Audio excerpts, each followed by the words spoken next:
1992. Starting with Bill Graham. He was an impresario and rock concert promoter who helped make places like the Fillmore and Winterland Ballroom famous. Bobby Blue Bland. At first, when I started listening to his music, I really liked his soulful vibe. That was until I started listening to There's a Rat Loose in My House, where he started off the song by going, and I hated that! Hated that!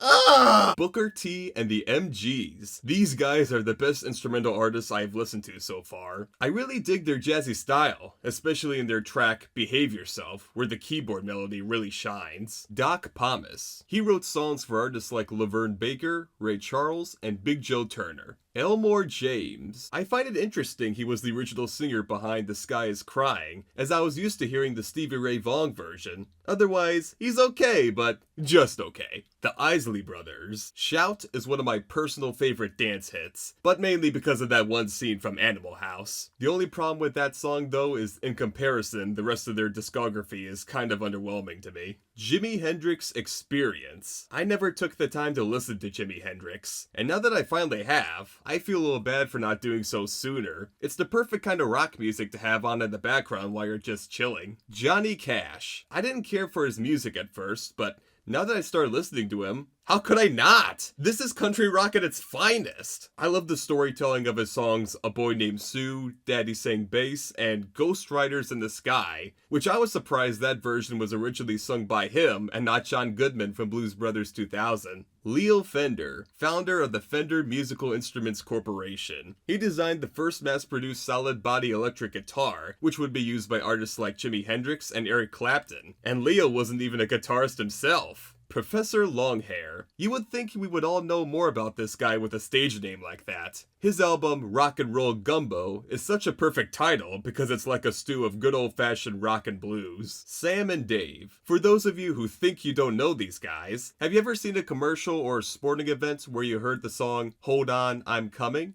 Well, these guys are responsible for that. And the rest of their songs have that exact kind of fun and upbeat vibe. The Yardbirds. It alright. And considering it had Eric Clapton, it even more alright! And there you go, that was the class of 1992. And my favorite was Johnny Cash, and my least favorite was Bobby Blue Bland, specifically because of that sound.